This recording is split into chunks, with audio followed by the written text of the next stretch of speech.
Hello, everyone. Welcome to RotoWire's Game Week 17 preview show. Here I'll be answering your questions before the Game Week 17 deadline. So, without further ado, start getting your questions in. I'll try and preview Game Week 17 to the best of my ability, answer as many questions as possible. I feel as if there are some huge calls to be made this week. I've activated the triple captain chip on Haaland. I waited this long.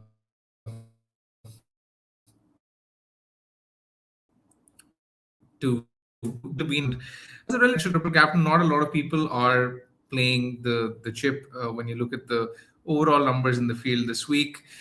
At times, I've regretted my decision not to triple captain Haaland early in the season, but I'm hoping now that he's had a week of rest against West Ham, the returns will fly.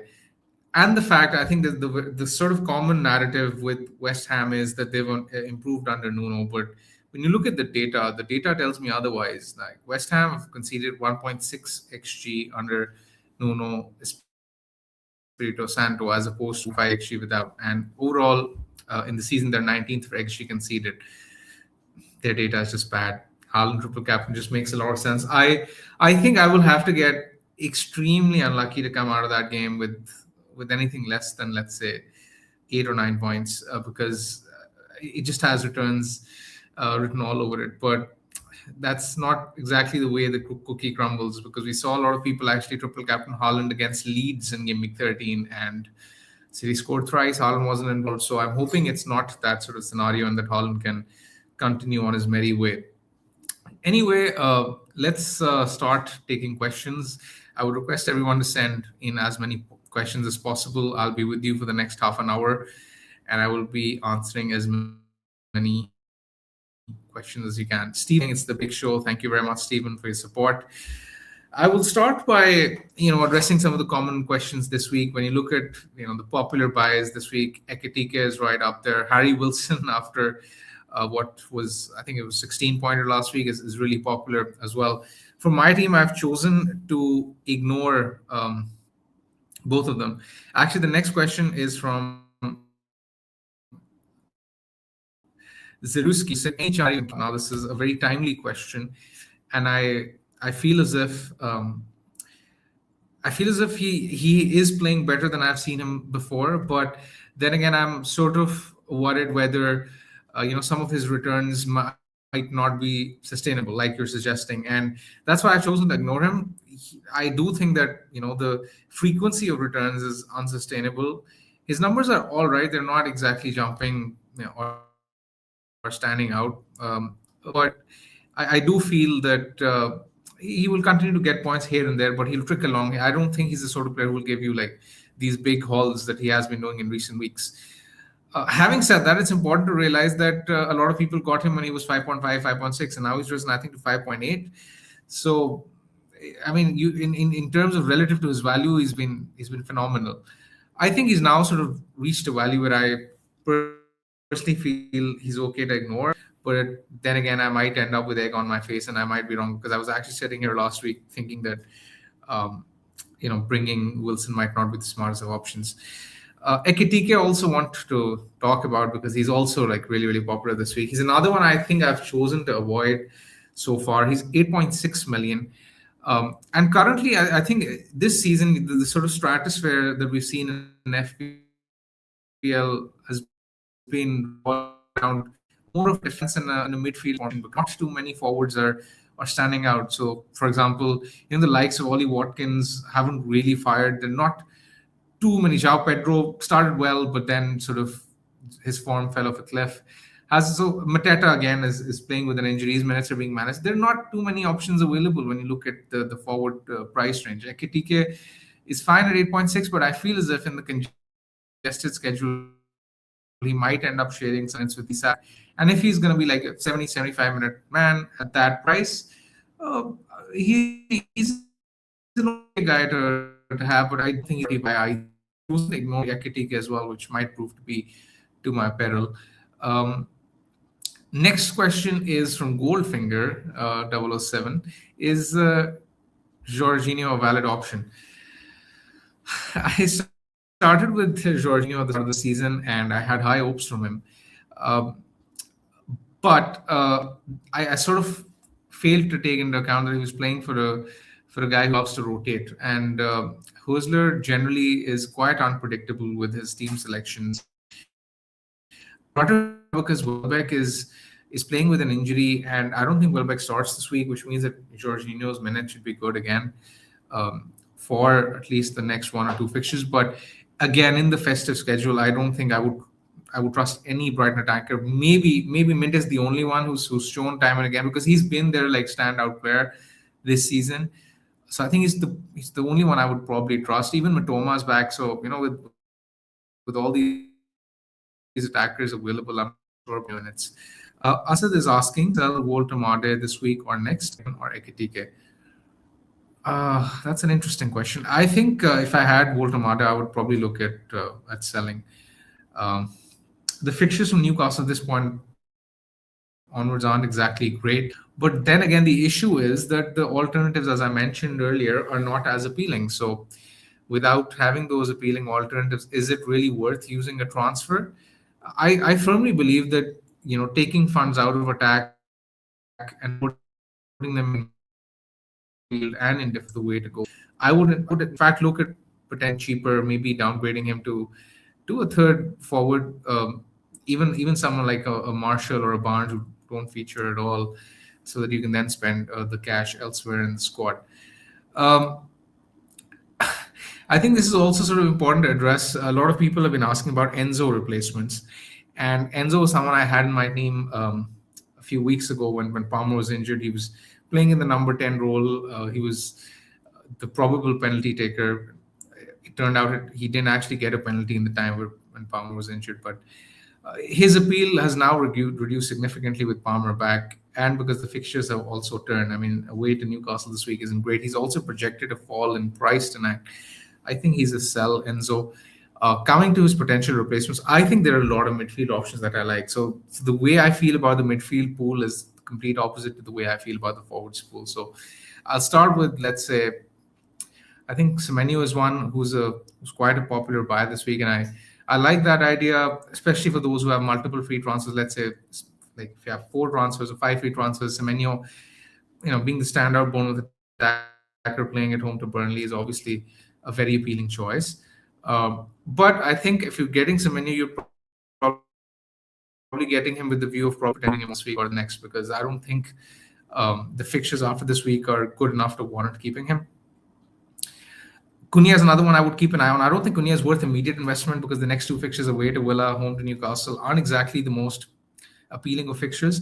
But after that, it's Wolves, Leeds, and Burnley, and that is a spell where I think United could come good. And I think United have struggled defensively this season, but they're only second to City for goals scored.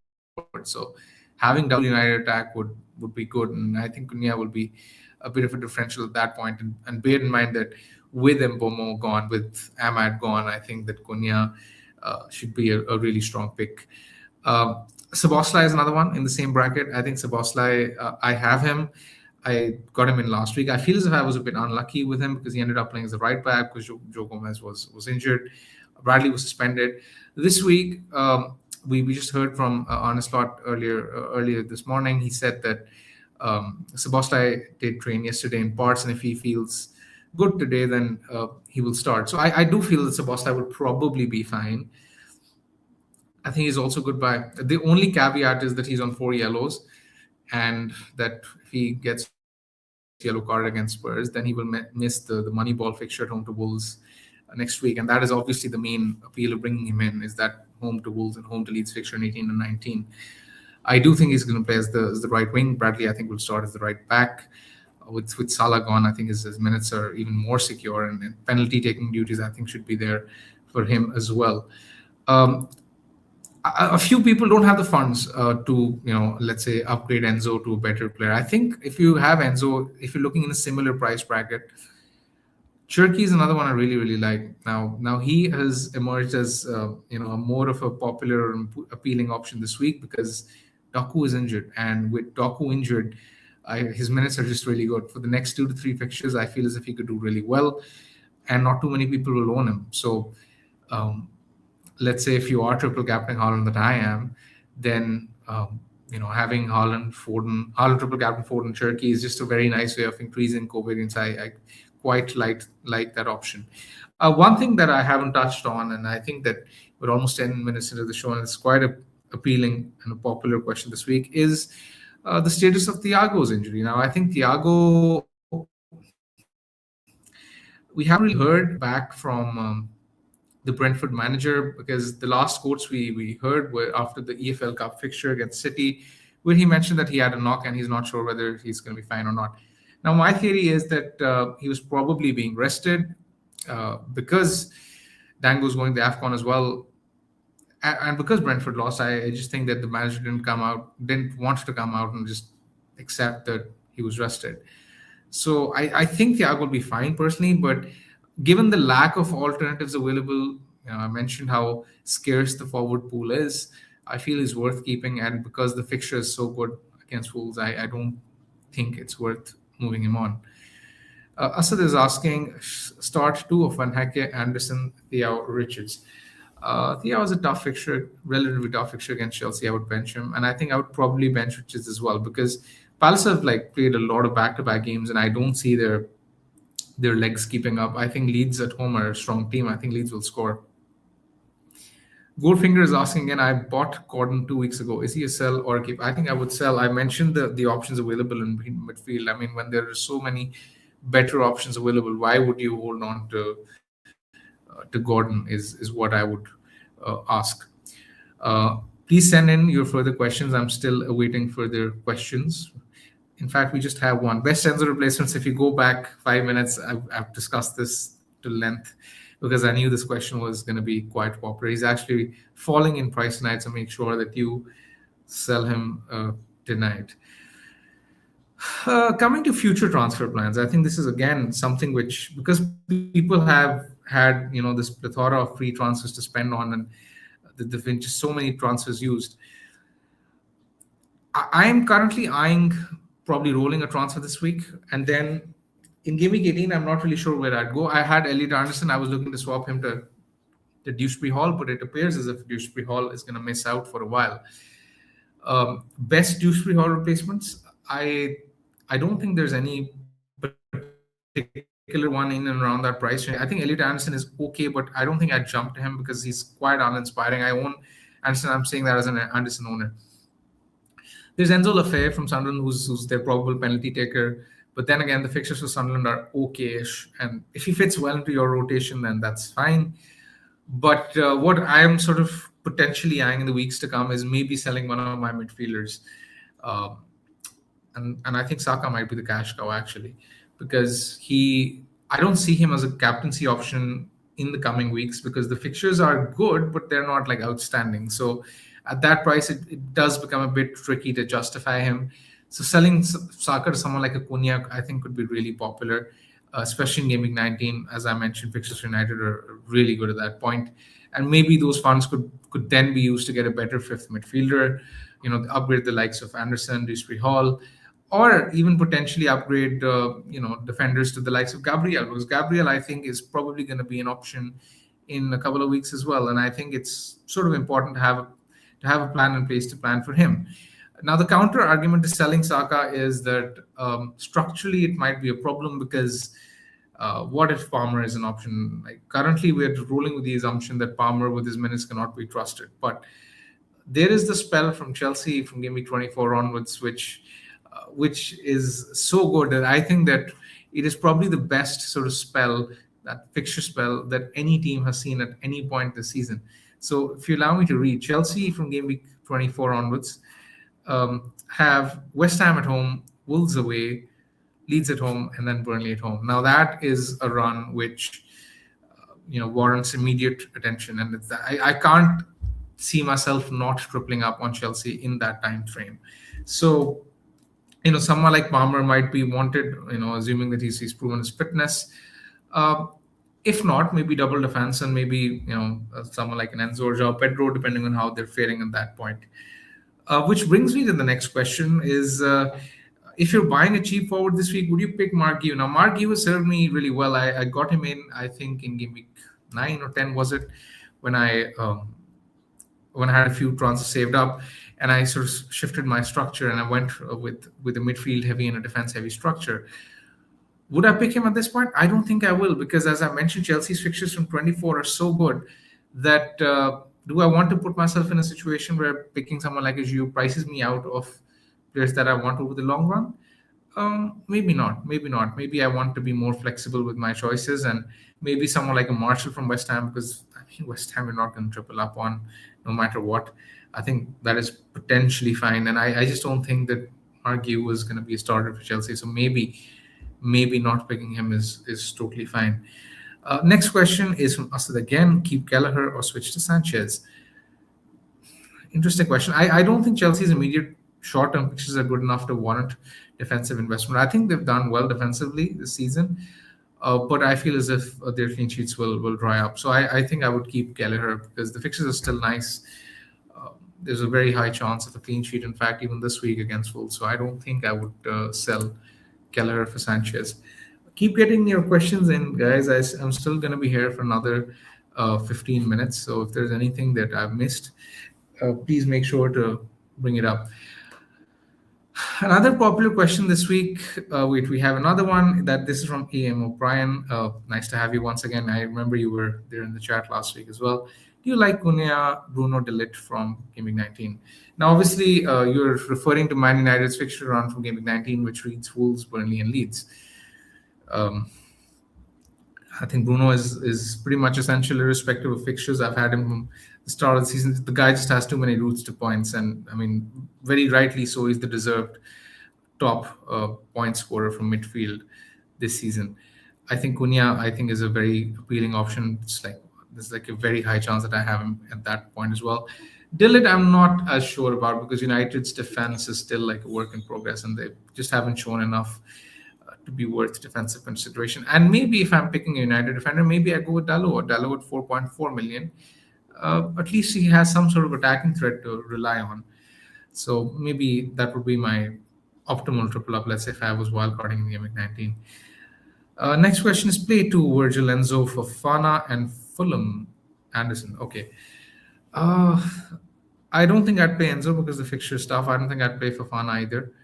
I think I would play Virgil and Andersen because with them too, you can at least rely on DEFCONs because both Virgil and Andersen have done well for DEFCONs this season. So I would play them over Enzo and Fofana. If you have any other benching headaches, by the way, guys, make sure to bring those up as well. I see a lot of people have those sort of dilemmas. In fact, I was going to bring one up from my team where, I have to play 2 out of Virgil, Elliot Andersen and Joachim Andersen, and I'm currently not sure which way to go because all 3 tend to do relatively well for defensive contributions, and it seems like a bit of a coin flip. I think I'll probably play Virgil.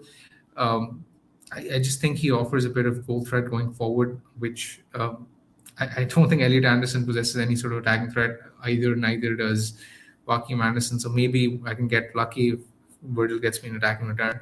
So maybe one of the 2 Andersons. I think one I'll play and one I'll bench, but it's a tough one for me. Next question is from Roger.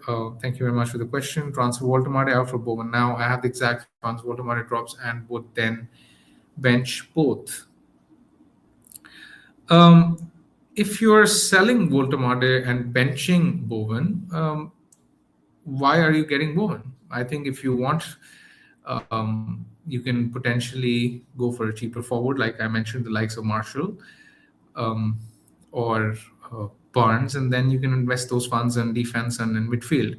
Now, I don't know whether you still have the bench boost left. If you have the bench boost left, then it's an entirely different debate, and obviously the answer to that question would completely change. But if you don't have the bench boost left, then I think that you drop him down to a cheaper forward. AM was saying I would have said Dalot, but he seems a quick sell in 22 when fixtures turn and AFCON is over. Yes, you're right. But I think the same applies to De Ligt as well. I don't think there's a difference between the two because the fixtures, if they turn for Dalot, they will also turn for De Ligt. Asad is saying Andersen to Keane next week. Everton's fixtures are good. This is an interesting question. I think this is something I might consider from my team as well. It depends on what I hear regarding Branthwaite. Now, last we heard was that Branthwaite is back in light training.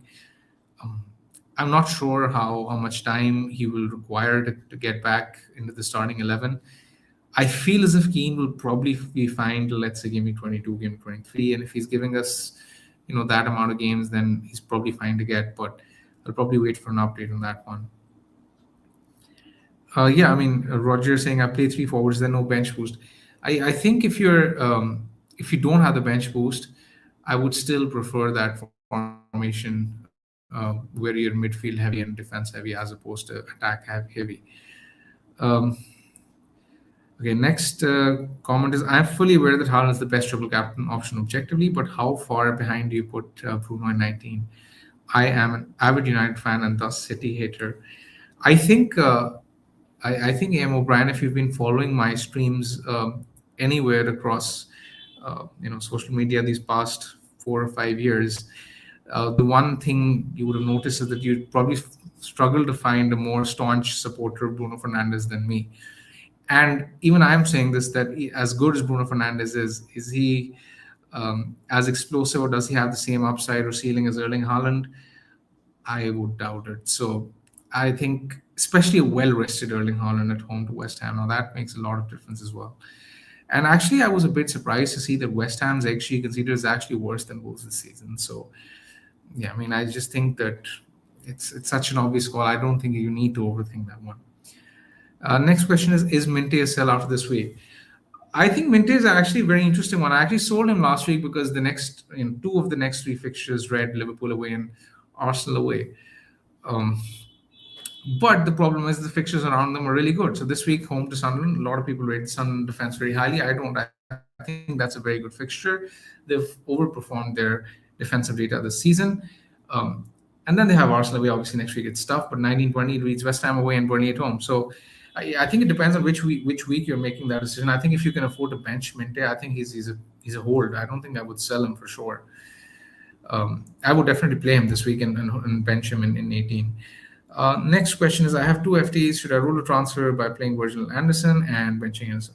What would you recommend a transfer? I don't know how your team looks, what your chip strategy is. So it's really difficult for me to recommend what you should do with your team. But if you think that Virgil and Andersen are worth using a free transfer over, I don't think that's the case. I'm quite likely that I'll be playing Virgil and one of the 2 Andersens.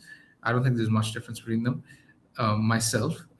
And I'm rolling my free transfer. I actually have 4, so I'll roll to 5. And I don't think it's worth using a transfer personally.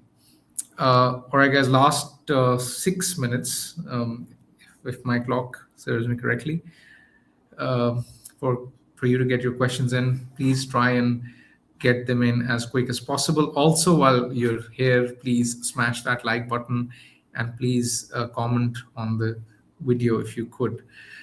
Like the video, subscribe to the channel. Still awaiting some questions.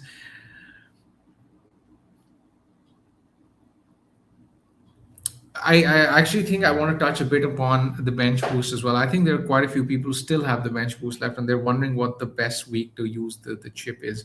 I personally feel as if there's no sort of right or wrong answer here. It depends on your team, the squad that you've picked, and how their fixtures fall in 17, 18, 19. Obviously, I would try to use it as soon as possible because obviously with the midweek fixture, especially 19, bench boosting could get a bit dicey.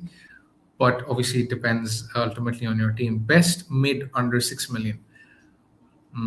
I am struggling to pick one. Honestly, if I knew, I was hoping that Dewsbury Hall would be an option because he would, like when I bought Elliot Anderson, like I think 4 or 5 weeks ago, my plan was to sell him for Dewsbury Hall for his run in the coming weeks. But now that Dewsbury Hall is injured, there are not too many midfielders that stand out. So maybe Enzo Lafayette, but I say that with zero confidence. So, I mean, you can feel free to ignore that. Next comment is, thank you, big man. Really love your content. It feels refreshing and differential. I have learned a lot from you. Hope that you have a great season ahead, like top 1K. Thank you very much. It is extremely overwhelming to hear such great comments. Next question is, this is more of a macro question, but I'm torn between Keane and Richards this week. As a Tark owner, would you go for the double up or hedge with Richards? I assume that you're torn between playing one of the two. If you're torn between playing one of the two, I would pick Richards because he has the better fixture. But if you are torn in buying one of the two, then I would pick Keane, I think, because Palace's fixtures aren't all that good. And and Keane's fixtures are pretty good from next week onwards. So if you can afford to bench start Keane this week, I would buy Keane for sure. Do you think Paqueta leaves in January? I can't predict the guy, and I mean he's just very weird to predict. I think there's every chance he could. RotoWire Soccer. I assume this is Adam. Hello, Adam. Captain Cherki over Haaland. Worth it to move up the ranks. I mean, this screams of overthinking, mate. Don't do it. Don't do it. Don't ruin your Christmas. If Haaland scores a hat trick and Cherki's hooked around the 60-minute mark, you'll only have yourself to blame. So I don't think it's an option, really. It's quite a simple one this week. Last 3 minutes, guys. Are Raul and Thiago good holds for now? Yes, I mentioned I expect Thiago to be all right. And Raul's next 2 fixtures are nice. I mean, this week it's Nottingham Forest at home, and next week it was West Ham away, if memory serves me correctly. So I think I'd keep Raul. I mean, where else do you even go to? Like Calvert-Lewin, I guess, but I think Raul and Calvert-Lewin are more or less the same. And Ketia maybe, then again, quite uninspiring. I don't think I would sell either of them. Last 2 minutes, guys. Good luck for your triple captain. I need it, man. I mean, I don't like my team this week, so I've had a really good spell in FPL in recent times, but I've had like I think 11 green arrows in like 12 weeks, risen to like 30k. But I don't like my team this week. If you offered me a slight red at this point in time, I would probably take, and that is despite the fact that I'm playing my triple captaincy chip. So there are a lot of players who I feel that I'm missing out on this week. So the likes of Semenyo, Senesi, Timber, O'Reilly, Minteh. I think these guys have the potential to go big this week, and I don't own any of them. These guys are relatively quite popular in the engaged community, and it's actually nice to see the sort of variety we're seeing in different teams this season, because I don't feel as if there's like a strict template as usually there is. I think there's quite a lot of variety in teams. Yes, I mean pretty much everyone owns Haaland, Foden at this point, but 3 or 4 players will always be template. But apart from that, there's like good sort of variety. The next question is, would you recommend captaining Foden this game week instead of Haaland? My rank is really low, around 1.6 million. I think I would have potentially entertained the possibility, but Foden actually played 70 minutes. Had to come in early as a sub because of an injury to Bob, and he played for 70 minutes, and Haaland was completely rested. So just that difference alone makes me go Haaland, because Haaland's minutes this week are expected to be much higher. I will be taking the last couple of questions now because time is now running out. So please get them in as quickly as possible. Feels like quite a tricky week, and I feel as if Semenyo can go big. Minteh can go big. I want something from Szobo. I definitely want something from Haaland to like spare my blushes. O'Reilly can go big. Yeah, I'm not looking forward to this week at all. Quite pessimistic over here. I think Cherki is a really good differential as well. I just wish I could get to him from Andersen. I just don't have those funds to make that transfer. Hincapié, another popular question was regarding Hincapié, like keep, sell, what are the plans with him? I think I'm going to keep him until Gabriel is back. I'll just turn him into Gabriel whenever he's back. I see the enthusiasm in Arsenal is not as great this week, even though the fixture against Everton is actually appealing in my opinion, because they're missing Dewsbury Hall, they're missing NDI. That's like pretty much half their attacking threat gone, and Arsenal are, I think rightly so, the bookmaker favorites for clean sheet odds this week. So I think definitely keep Hincapié. Even Timber, I feel as if is a much better pick than he was last week, because last week Ben White was threatening to eat into his minutes. Now he's injured, and Timber will just play right back. And obviously we've seen time and again how his attacking threat has evolved this season. Anyway, guys, that brings me to the end of this stream. Thank you everyone for joining. Make sure to subscribe to the channel, like the video, leave any comments down below if you can, and best of luck for the game week.